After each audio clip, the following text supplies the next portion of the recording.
இருக்குன்னு எனக்கு இன்னைக்கு தெரிஞ்சாகணும்.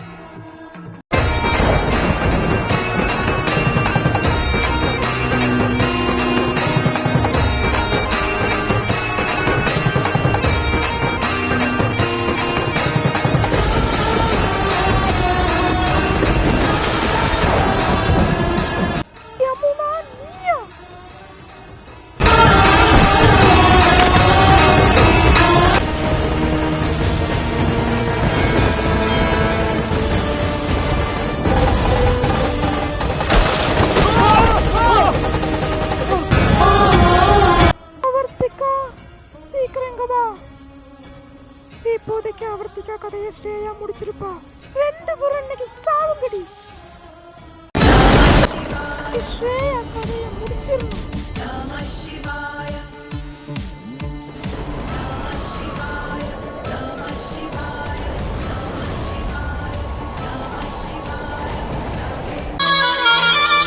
ஐயோ எனக்கு என்னாச்சு?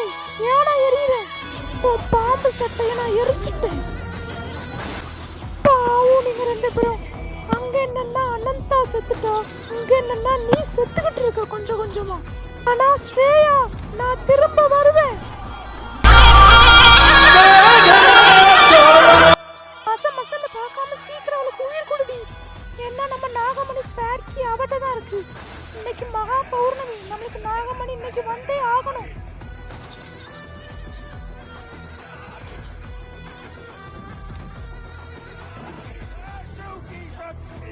எனக்கு உயிர் கொடுத்ததுக்கு உனக்கு நன்றி ஸ்ரேயா.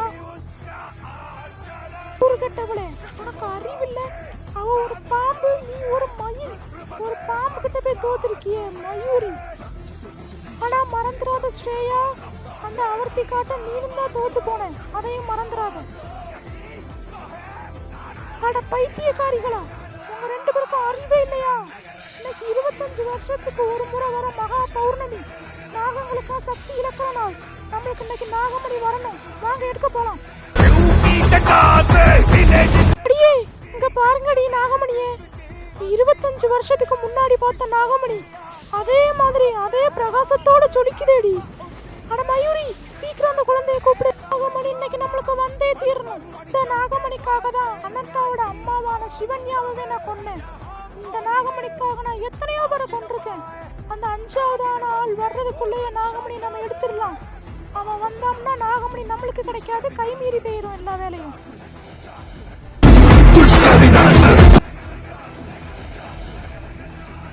மயூரி, இந்த குழந்தை தானே உனக்கு தெரியுமா? மாத்தி கீத்தி குழந்தைய தூக்கிட்டு வந்துடாத. நாகமணி விஷயம் இப்ப விட்டோம்னா இன்னும் அடுத்த 25 வருஷங்களுக்கு பிறகுதான் நாகமணி எடுக்க முடியும். சீக்கிரம் அந்த பாப்பா வச்சு குழந்தைய எடுக்க சொல்லு. ஐயோ சீக்கிரம் மயூரி, ருத்ரா வந்துடக்கூடாது. ருத்ரா வர்றதுக்கு முன்னாடி நம்ம நாகமணி எடுத்துடணும். வெயிட் பண்ணுங்க. நானும் வந்துட்டேன்.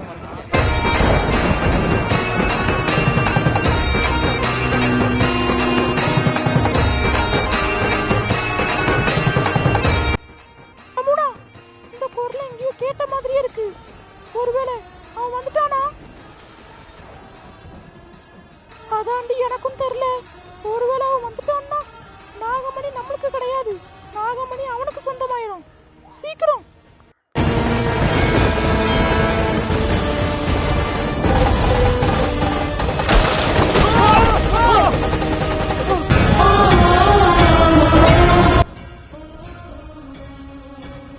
வந்துட்டேன், திரும்ப வந்துட்டேன். என்ன யமுனா, ஸ்ரேயா ரெண்டு பேரும் எனக்கு தெரியாம நாகமணியை அபேஸ் பண்ணிட்டு ஓடிடலான்னு பாக்கீங்களா? அது மட்டும் நடக்கவே நடக்காது. நாகமணி எனக்கு சொந்தமானது. அனந்தாவோட அம்மாவை கொன்னதும் நான் தான். என்ன ருத்ரா, நீ இல்லாம நாங்க நாகமணியை எப்பவுமே எடுப்போமா? உன்னையதான் இப்ப கூப்பிடலான்னு இருந்தோம், அதுக்குள்ள நீயே வந்துட்ட. அப்படிதானே ஸ்ரேயா? ஆமான்னு சொல்லுடி. ஸ்ரேயா மௌன விரதம் இருக்கா போல, அதான் எதுவும் பேச மாட்டேக்கா. ஆமா ருத்ரா, இப்பதான் உன்னை கூப்பிட நான் வரலான்னு நினைச்சேன். ஆனா நீ இருக்கிற இடம் கொஞ்சம் தூரமா இருக்கிறதுனால கொஞ்சம் யோசிச்சுட்டு இருந்தேன். நீயே வந்துட்ட. நாகமணி எப்பவுமே உனக்குதான். பிடிக்காதீங்கடி ரெண்டு பேரும். நீங்க நாகமணிக்காக என்னென்ன வேலை பண்ணீங்கன்னு எனக்கு என்ன தெரியாமையா நான் இருக்கேன். நீங்க நாகமணி அபேஸ் பண்ணிருப்பீங்கன்னு தான் பௌர்ணமி அன்னைக்கு உங்களுக்கே தெரியாம நான் இங்க வந்திருக்கேன். நாகமணி கண்டிப்பா இன்னைக்கு எனக்கு தான் சொந்தம். அதுக்கு இடையில வந்தா யாரா இருந்தாலும் கொன்றுவேன். மயூரி, சீக்கிரம் அந்த நாகமணியை எடுக்க சொல்லு அந்த குழந்தைய. மயூரி, இது யாரோட குழந்தை? நாகினியோட குழந்தையாலதான் இந்த நாகமணி எடுக்க முடியும். நீ வேற யார் குழந்தைய எடுத்து வந்திருக்கன்னு நினைக்கேன். அதான் இந்த குழந்தை மயக்கம் போட்டு விழுந்துட்டு. நாகமணி எனக்கு இன்னைக்கு வேணும். என்ன மயூரி, இது யாரோட குழந்தை? அனந்தாவோட குழந்தை தானா? உனக்கு கண்டிப்பா தெரியுமா? ஆமா மயூரி, இது வந்து சாதாரண விஷயம் இல்ல.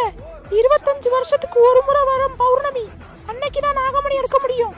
சொல்லு, இது யாரோட குழந்தை? ஆனா இது உண்மையா அனந்தாவோட குழந்தை தான். அன்னைக்கு அவன் அந்த காட்டுல வச்சுட்டு போன அடுத்த செகண்டே